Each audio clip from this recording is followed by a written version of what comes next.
नमस्कार विद्यार्थी मित्रांनो, रामकृष्ण हरी. आपल्या सर्वांचं स्वागत आहे. मित्रांनो, आता तुम्ही जे पाहणार आहे ते ऑनलाईन क्लासचं रेकॉर्डिंग आहे. त्याच्यामुळे ते त्या पद्धतीने असेल हे तुम्ही कृपया लक्षात घ्या. आता आपला ऑनलाईन क्लास चालू आहे आणि आपले सर्व विद्यार्थी आपल्या सोबत आहे. गुगल मीटवर हा ऑनलाईन क्लास चालू आहे आणि मी विद्यार्थ्यांना खाली सगळ्यांना पाहतोय.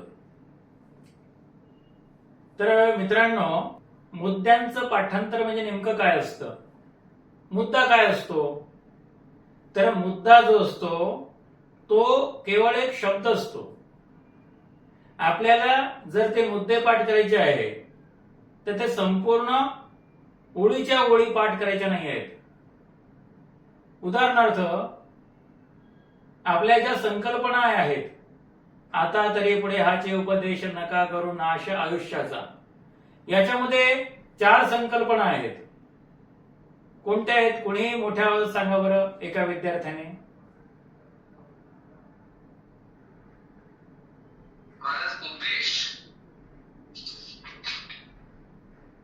एकच सांगितला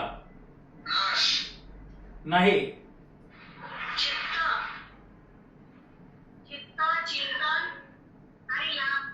हा, उपदेश, चित्त, चिंतन आणि लाभ. संपलं. तर हे आहेत मुद्दे. कसं आहे की आपल्याला मुद्दे लक्षात ठेवायचे म्हणजे काय ठेवायचे आहेत? तर एक शब्द लक्षात ठेवायचे आहेत, कारण हे शब्दावरूनच पुढे वाक्य बनतात. आपल्याला कसं आहे माहिती सांगतो की प्रत्येकाला तेच सांगतोय की छोट्या छोट्या गोष्टीकडून आपल्याला मोठ्या गोष्टींकडे जायचं आहे. तर आपल्याला कसं आहे माहिती ना, सुरुवातीला थोडं तरी लक्षात राहिलं पाहिजे. मग त्याच्यावरून त्याच्यापेक्षा जरा जास्त, त्याच्यापेक्षा जरा जास्त, त्याच्यापेक्षा जरा जास्त. म्हणजे उदाहरणार्थ मी तुम्हाला खरंच उदाहरण देतो आणि ते एकदम परफेक्ट उदाहरण आहे. एखाद्या माणसाला तुम्ही बघितलं तर त्याचे दंड, त्याची चेस्ट, त्याचे संपूर्ण ते हे काय म्हणतात ते डोले शोले असं ते पंजाबी लोक बोलतात, आणि तुम्ही ठरवलं अरे हा तर फारच व्यवस्थित दिसतोय, म्हणजे याची फिटनेस अतिशय चांगली आहे, आता मला याच्यासारखंच व्हायचंय. मग त्याला तुम्ही विचारलं की बाबा तू काय करतो? मग त्यांनी सांगितलं तुम्हाला की मी 1000 सूर्यनमस्कार मारतो, मी अमुक एवढे मैल धावतो, आम्ही हे करतो. त्याच्यावरून तुम्ही सगळं लिहून घेतलं आणि मग त्याला विचारलं आपण की बाबा हे तुझं सगळं झालेलं आहे ते त्याच्यामुळे झालेलं आहे का? तो म्हणाला हो, त्याच्यामुळेच तर झालं.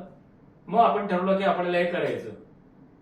आणि असं ठरवून दुसऱ्या दिवशी जर तुम्ही तेवढे मैल पळायला गेलात किंबहुना तेवढे जर सूर्यनमस्कार घातले तर तुम्हाला तशी बॉडी मिळेल का, तसा फिटनेस मिळेल का, या प्रश्नाचं उत्तर द्या.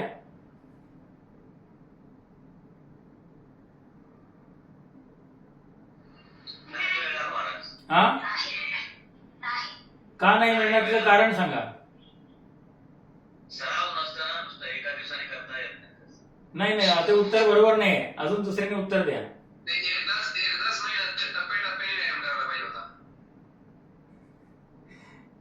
तर तुम्हाला बॉडी मिळणार नाही. कारण हे आहे की तुम्ही त्याच दिवशी हॉस्पिटलमध्ये असाल. आता माझ्या प्रश्नाचं उत्तर द्या तुम्ही की हॉस्पिटलमध्ये का असाल? एकाच दिवशी खूप व्यायाम केल्यामुळे हॉस्पिटलमध्ये असणार. जेवढं झेपत नाही त्याच्यापेक्षा पण आपण जास्त करण्याचा प्रयत्न केला. अगदी बरोबर. आपण पहिल्या वर्गात गेल्यापेक्षा आपण डायरेक्ट 10वीला ऍडमिशन घेतली. अगदी बरोबर. म्हणजे काय आहे की तुम्ही पहिल्या दिवशी एक 10 सूर्यनमस्कार मारून बघायला पाहिजे की बाबा झेपतोय का काय म्हणून. नंतर मग ते ग्रॅज्युअली वाढणार. तर काय विषय आहे माहिती आहे का की आता मी तुम्हाला एकदम, मला वाटलं की ते सगळ्या विद्यार्थ्यांना समजलेलं आहे, परंतु मी बेसिक गोष्टीपासून समजवतोय. याचं कारणच मुळात ते आहे की आपल्याला काय आहे की पहिल्यांदा मग जेवढं आपल्या लक्षात येतंय ना, आणि मी पण तेच करतो. दुसऱ्याचं काय सांगावं. आपल्याला जेव्हा नवीन गोष्ट शिकवायची असते तेव्हा मी पण तेच करत असतो. बरोबर आहे की नाही? तर त्यातले बेसिक गोष्टी ज्या आहेत त्या गोष्टी आपल्याला पहिल्यांदा लक्षात ठेवल्या पाहिजे. म्हणजे समजा तुम्ही 20 शब्द लक्षात ठेवले, हे 20 आपले चरण आहेत, त्यातले 20 शब्द मी लक्षात ठेवले. तर 20 शब्द लक्षात ठेवायला जास्त वेळ लागणार का आपल्याला? नाही. मग त्या शब्दाच्या अनुषंगाने मग आपल्याला ती वाक्य काय बनवायचंय याचा जरा थोडासा जरी आपल्याला आभास असेल तर आपण त्या शब्दावरून ते वाक्य बनवू शकू. मग झाले 20 वाक्य तयार. अशा रीतीने टप्प्याटप्प्याने ते होतं. मग आता 20 वाक्य जेव्हा तयार करतो तर त्या वाक्याचं आपल्याला जर विस्तार करायचा असेल तर ते विस्तार एक एक वाक्याचा विस्तार कसा होतो त्याचे जर काही मुद्दे असतील तर मग त्याला आपण उपमुद्दे म्हणणार. बरोबर आहे. मग अशा रीतीने काय होईल की आपल्याकडे ते म्हणतात की नाही, आता आपण एखादा माणूस म्हणला की मला कांद्याचं फळ खायचंय आणि त्याने कांद्याच्या पाकळ्या अशा हे करून फेकायला सुरुवात केली तर त्याला कुठलं फळ मिळेल सांगा बरं मला तुम्ही.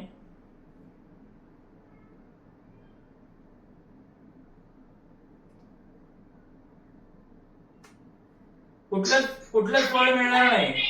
कारण काय आहे, कांद्याला नुसत्या पाकळ्याच असतात, त्या सगळ्या पाकळ्या उघडून टाकल्यानंतर काही फळच राहणार नाही त्याला. म्हणजे याचा अर्थ काय आहे की हे जे संपूर्ण अभंग आहे तो पण असाच आहे. तो त्याची अशी एक एक पाकळी एक एक पाकळी एक एक पाकळी असं मिळून तो संपूर्ण कांदा बनलेला आहे. बरोबर आहे. तसं बघायला तर पाकळी स्वतंत्र आहे, पण जेव्हा पाकळ्या एकत्र येतात तेव्हा त्याला आपण कांदा म्हणतो, त्याला कोणी पाकळी म्हणत नाही.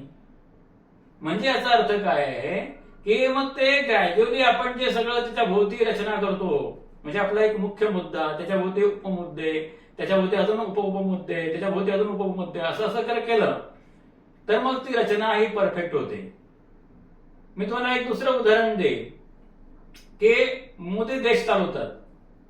आता ही गोष्ट कोणाला पटली की मोदी देश चालवतात, त्यांनी मला सांगा की बुवा ही गोष्ट बरोबर आहे की मोदी देश चालवतात. ही गोष्ट 100% बरोबर आहे की मोदी एकटे देश नाही चालत, सर्व त्यांचे जे पार्टी कार्यकर्ते मंत्री वगैरे ते सर्वांचा निर्णय घेऊन सर्वांचा विचार घेऊन एक एक एक टप्पा करत ते देश चालवतात. हा, म्हणजे आता ते तुम्ही मी असं सगळं हे करायला लागलो म्हणून तुम्ही हे उत्तर दिलं. कारण कसं आहे माहित आहे का की कुठे ठिकाणी अशीच उतरंड असते. टॉपला जो बॉस असतो त्याला म्हणतात, ज्ञानेश्वर माऊलीने ते सांगितलंय की अगा नगर हे राये केले, म्हणजे राजाने हे नगर वसवलेलं आहे असं आपल्या इतिहासात देखील लिहिलेलं असतं. म्हणजे का राजाने काय कुदळ फावडं घेतलं आणि तो काम करायला गेला, त्याने फक्त ऑर्डर काढली की नगर वसवा. अजून काय केलंय का त्या राजाने? म्हणजे असं काय आहे की सगळ्या ठिकाणी हीच रचना आपण बघतो, पिरॅमिडिकल रचना. तर तसंच असतं. त्याच्यामुळे तुम्ही किती खोलात जायचं ते आपण ठरवलं पाहिजे. आता जो एक मुद्दा घेतला म्हणजे आपल्याकडे असे 20 मुद्दे आहेत, एक मोदी नाही आपल्याकडे, म्हणजे मोदी म्हणजे मुद्दे, तर आपले 20 मुद्दे आहेत. तर त्याच्यामुळे एक मुद्दा क्लिअर करताना आपण किती म्हणजे खाली जाणार आहोत याचा आपण विचार केला पाहिजे. बरोबर की नाही? तशी ती गोष्ट होते. म्हणजे कसं आहे की एक मुद्द्यापासूनचा उपदेश, तो उपदेशापासून सगळे फाटे फुटत जातात आणि ते त्याचा रचना तयार होते. त्याच्यानंतर चित्त, मग त्याला फाटे फुटत जातात, त्याची रचना तयार होते. त्याच्यानंतर चिंतन, त्याला फाटे फुटत जातात, त्याची रचना तयार होते. त्याच्यानंतर काय लाभ, मग त्याला फाटे फुटत जातात, त्याची रचना तयार होते. तर असे हे 4 एक ते काय म्हणता येतील ना, हे 4 असे मंदिर आहेत. शिखराला एकच शेंड्यावर ध्वज आहे. बरोबर की नाही? तो त्याचा मुद्दा आहे, पण त्या मुद्द्याचा खालती विस्तार आणि पाया किती मोठा आहे. तर आपण अशा पद्धतीने जर आधी कळस मग पाया रे, चिंचेच्या पानावर रचले देऊळ म्हणून, असं सगळ्या ठिकाणी असंच देऊळ असतात. आधी एक कळस असतो, एक बिंदू असतो आणि मग तो विस्तृत पाया असतो.